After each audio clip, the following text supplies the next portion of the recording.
Buttercream is one of our favorite recipes to get creative with. Anything that's in your cabinet, Lonnie, get the out of the way. Put that on camera, please. I'm Agatha Kulaga. And I'm Erin Patinkin. We're with Ovenly. And we're going to make cookie sandwiches today with homemade buttercream.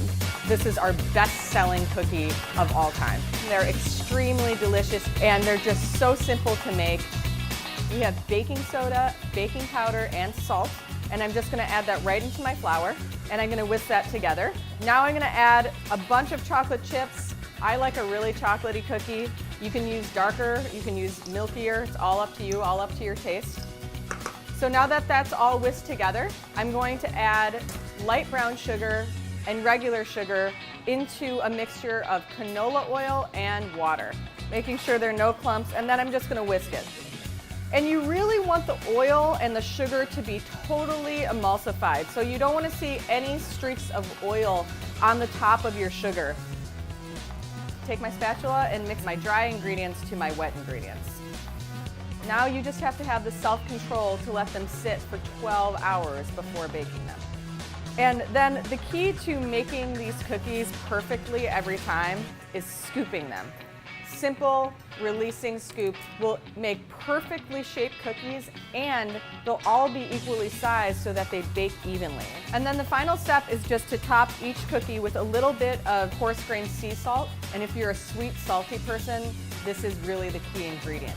And you want to let these bake for 8 to 10 minutes until they're just golden. Agatha's going to teach you how to make buttercream so that we can make some cookie sandwiches.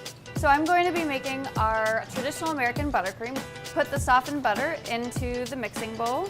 I'm going to add about half of my powdered sugar. I'll start with about 3 cups and I'll just add it to the butter in the mixing bowl. The key to starting the stand mixer is to not start it on high, start it on low, otherwise you're gonna have a lot of stuff in your face. I'll mix it for about a minute or so, and once the powdered sugar is incorporated into the butter, I'm just gonna turn it on to medium-high. And it can get messy, that's okay, just wear an apron.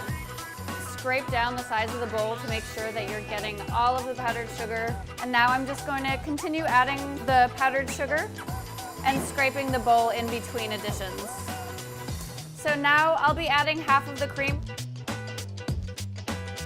Run the mixer on high again. So you really want it to get to a point where it's really light and fluffy. So on average, about 3 to 4 minutes of mixing.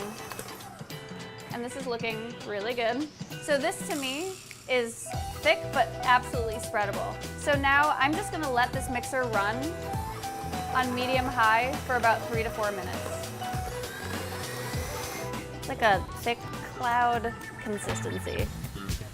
Pretty much anything in your cabinet can go into buttercream, and there are a million ways to make it unique and delicious. So now we're going to be experimenting with some pantry staples. I'm going to start with some Nutella and cinnamon, Cocoa powder and tahini as well.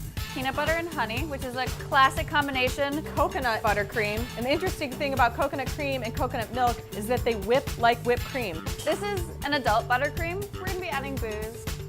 So you just want to make sure that everything's incorporated and then taste it to make sure it tastes good. I wonder if we scooped boozy buttercream into coffee, what would happen? It'd be delicious. Cookie time. Cookie time.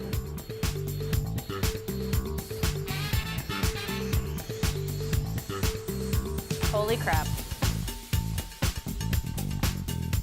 And now you have a whole tray of cookie sandwiches to feed to anyone who loves frosting and cookies, which should be everyone. Oh my god, so good. You guys want one?